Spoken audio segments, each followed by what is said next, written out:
Give us a wave! JUNCTION11 Radio.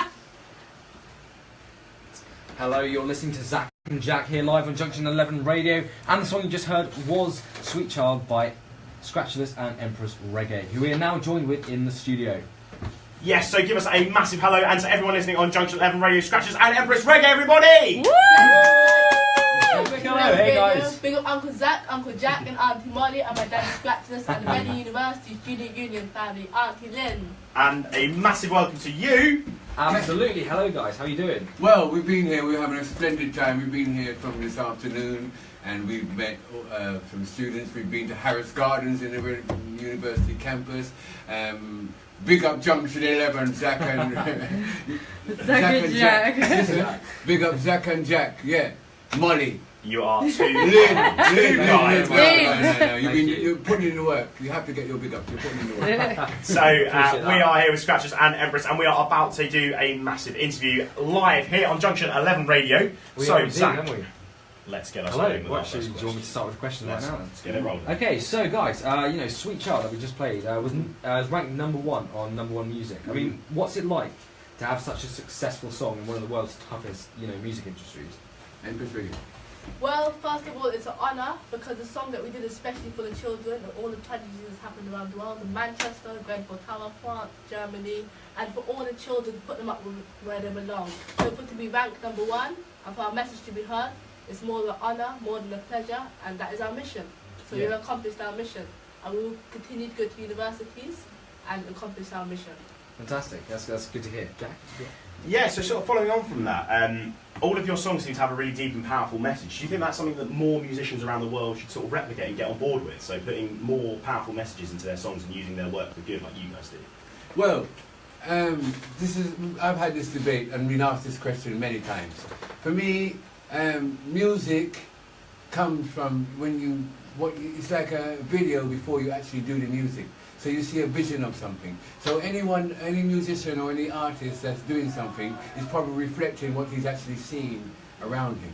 Maybe he hasn't got it in context, or maybe he gets it out of context. So what I would say is, some philosophers say that music should be used for the better of the environment and community that you're in. I agree with that, but I understand why other artists might deviate deviate might sound too much of a strong word, might go that way to music, because it's what is in front of you and what you're seeing is how the music comes on. And everyone has a vibration. Music is just a vibration.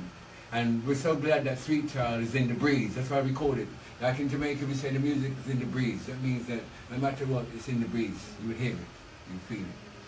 Yeah, so definitely, I think, and you have just, if I'm right, come back from quite a long time in Jamaica, getting sort of honing your music skills. So tell us a little bit more about that. What was that like? Well, in Jamaica, as you know, it's all about the environment, life, and where you live, and how you adapt your life and how you get on with your life. It's about your environment.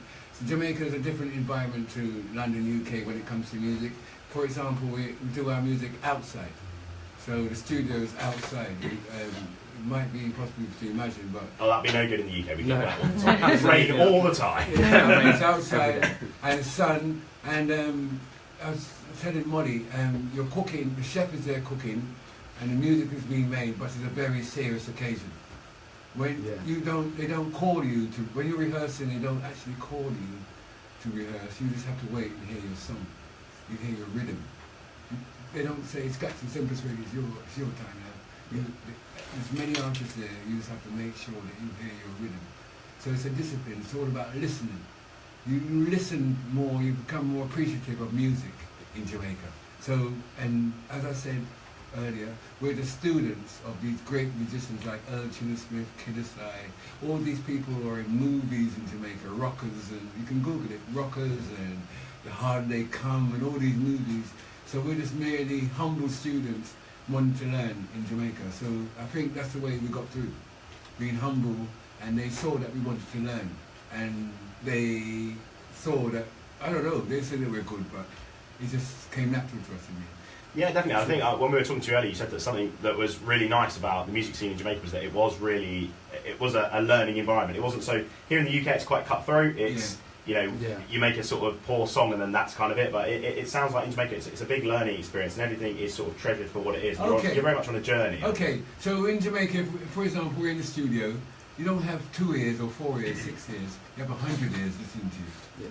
So when you come out of that studio, someone will say to you, go back in there and do that line that way. Or you might say to the musician, you're playing too fast for them to be able to articulate that point. So everyone is like a cake. We're making food. It's so prepared and so these people are experienced as well. So any little glitch that comes up, they can easily iron it out because they're experienced. They might say to you, Scratchylus, you're trying to put too many words into that sentence, and that's throwing off your whole song. But take out this word, put that word in, get back in there and deal with it. Let's go. And that's it. That's the Jamaica side. Let's go. No long thing, fast. So you're in the environment that you're seeing these big artists coming there, and they're coming in. For example, there comes this interview. Gone. Yeah. So you kind of like get urgent like that. Yeah. And train yourself to be like that. Yeah, brilliant. Absolutely. That's brilliant. I mean, obviously, you know, you guys have made a number of songs. I mean, can I ask you, like, what has been your favourite song to make and why? Ooh, that's a big question, isn't it? Well, it has to be Sweet Child. And Sweet Child. Our Story, Reset the Mindset, all of our songs. Yeah. All of them has been an adventure. As I said to you, we urge the listeners to like view the videos for Reset the Mindset, Sweet Child, Our Story, Them Can't Visit the Frontline, Who Built the Pyramids, and Woman Wants to Love and Listen to Reggae. Because these songs, the video explains all of Jamaica. It's not made in a room. It's videoed all around Jamaica. So you will see, in our videos, you will see Jamaica. Okay. You will see Jamaica and how, actually, you'll see the live musicians playing the music. Yeah. Because, I mean, obviously, Jamaica's, I mean, it's it's an incredible place. I mean, I went there this summer and it was honestly fantastic. Yeah. Well, obviously, one of the nicest, like, most beautiful places I've ever visited, for sure. Really, thanks. I'll tell them. You must come again as well. Yeah, no, and again absolutely. and again. Music, if you're into radio music and things like that, as I said, you don't have to be doing reggae. Just actual professionalism. This is what I've got to say about Jamaica. And Jamaica is not like economically blessed that way in the studio. But do you know that we've been in the studio? For example, we've got two headphones there. When you're in the studio in Jamaica, you have to learn to work with one headphone. Yeah. You best learn to work with it. Okay. They may have sympathy for us because of, but you have to learn eventually to work under all circumstances. Because it's all about the listening.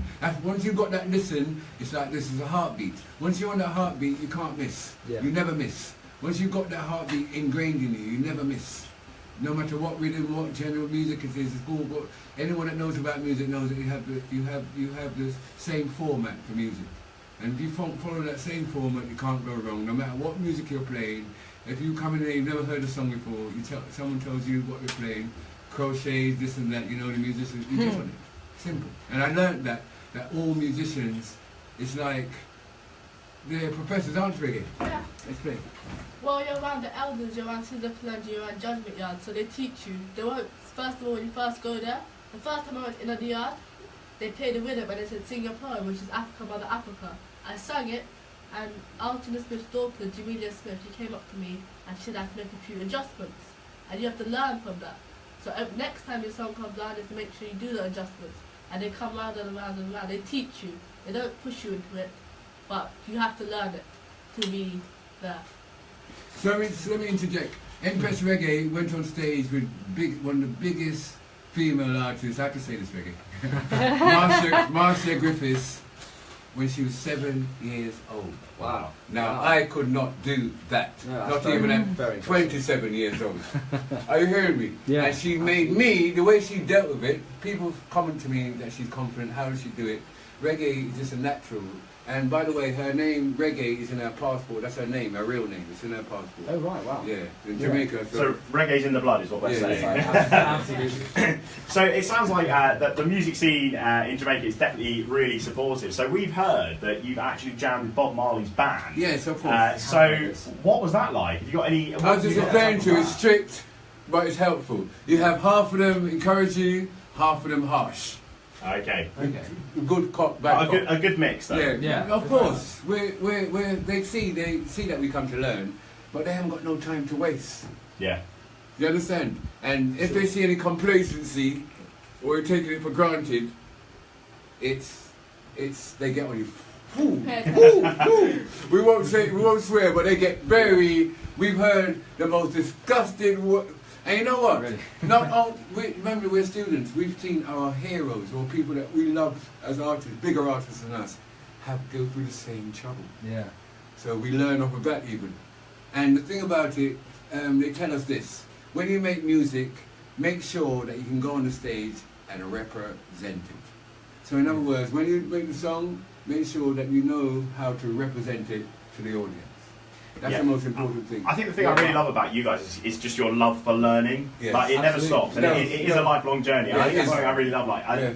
you see some artists that get sort of stuck in a rut and almost do the same kind of thing. Yeah, You guys are exactly. all out there doing different things and learning all the time. Yeah, it's brilliant to see. That is absolutely amazing. It's fantastic. So, Empress, a question for you, if you don't mind. What's the best thing you found about performing live? Do you know, if you could just sum up in one thing, what do you enjoy most about performing to a live audience? Performing to a live audience with a live band, but when you perform with a live band, you have the energy, you have the power, you have the rehearsal, and people have to pay attention to when you do it with a track. But when I perform to a live audience, especially in universities and schools, I like it when I interact with the crowd and I understand that the crowd get my message, because that is, at the end of the day, that is what we're trying to accomplish here. So basically, if I chose to work with a band or a track, I would work with a band, because Jamaica's the home of reggae music. So music is the atmosphere everywhere in Jamaica, the Grill, Ochibias, Montego Bay.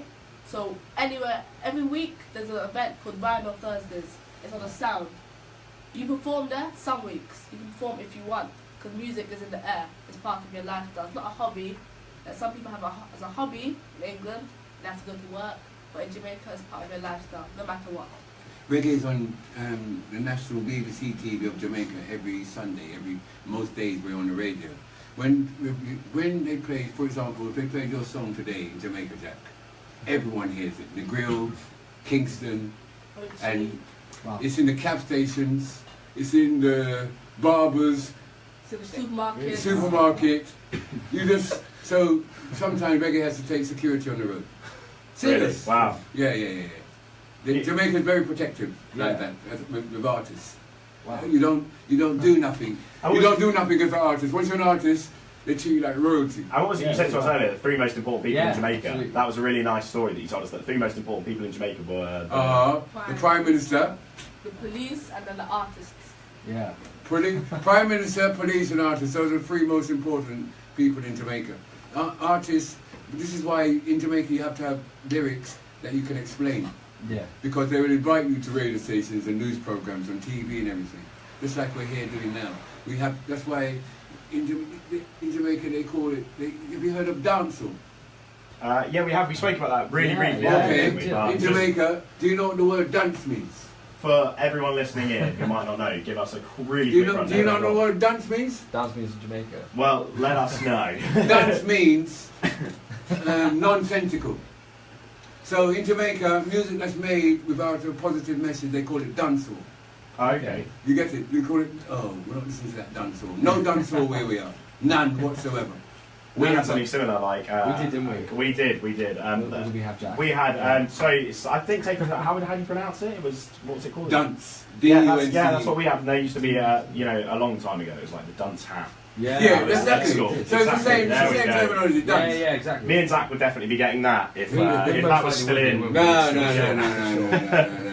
No. I mean, let's be over modest. Thank you. I mean, obviously, there's a lot, going on in the world right now. I mean, if you guys could change one thing about like the world at the moment, what would it be? It would be, for me, the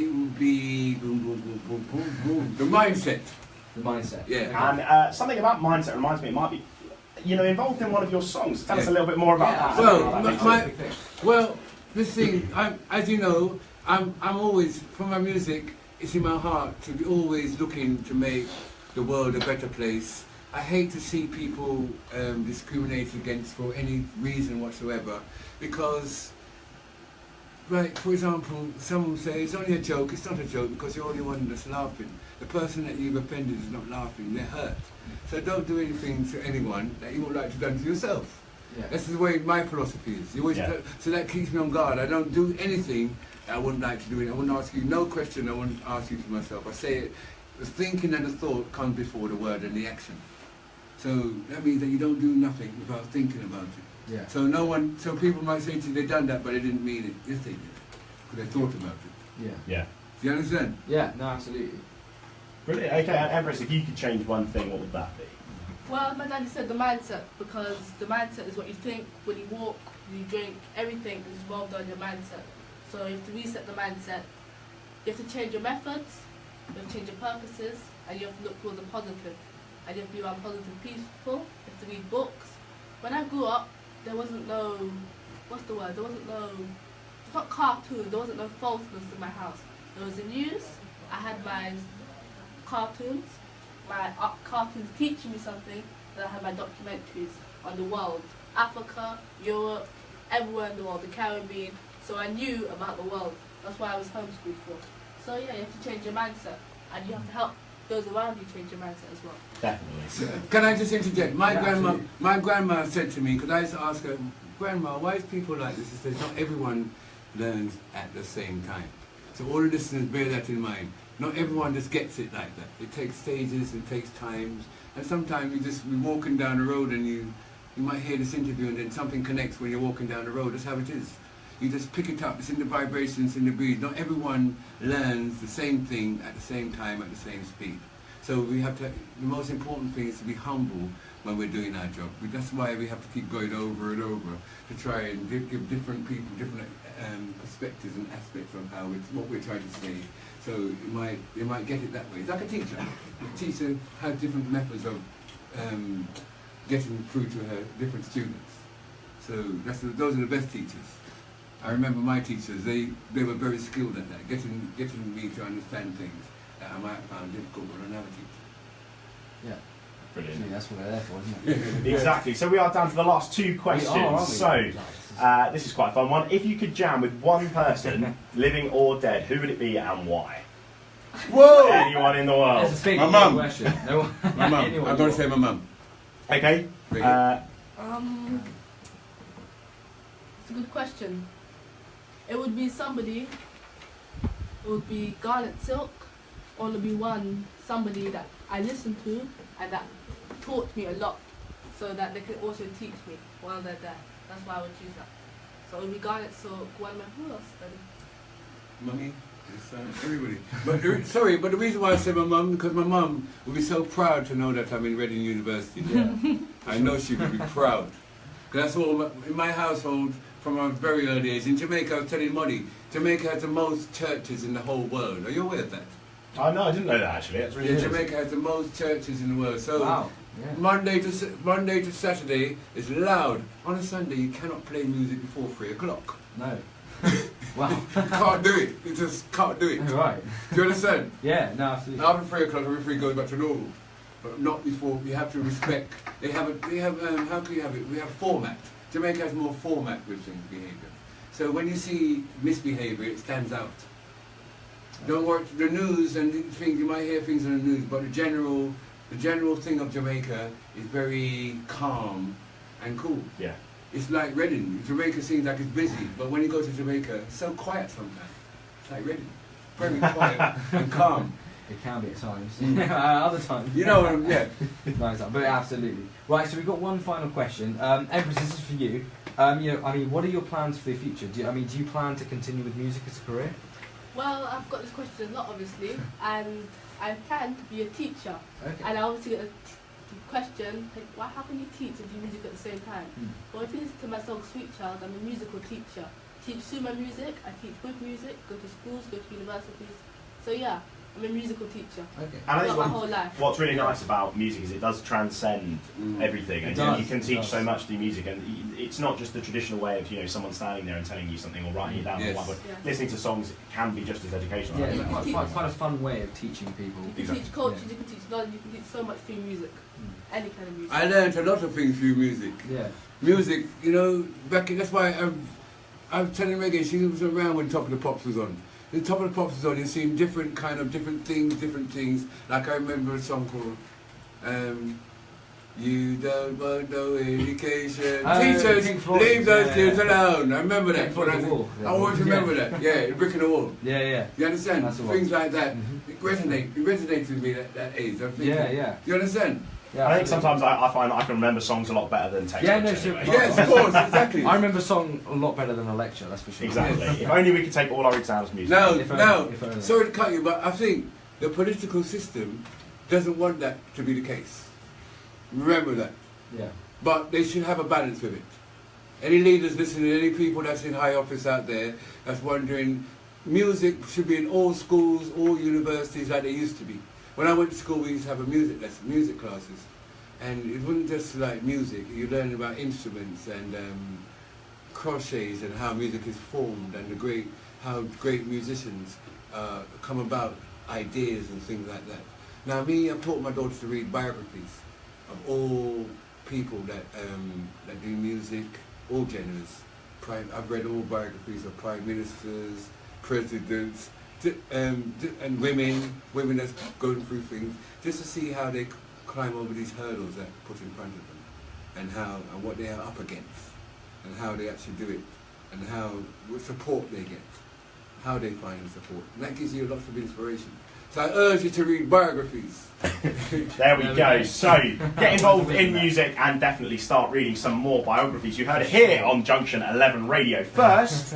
And we just want to say a massive thank you to both of you, Scratchylus and Empress, for coming down It's tonight. an honour. Junction 11 Radio, remember, when you're approaching Junction 11 Radio and you're about to turn off into Reading, keep your eyes firmly focused on the road and the steering wheel steady. It was lovely being here, and please do your best work.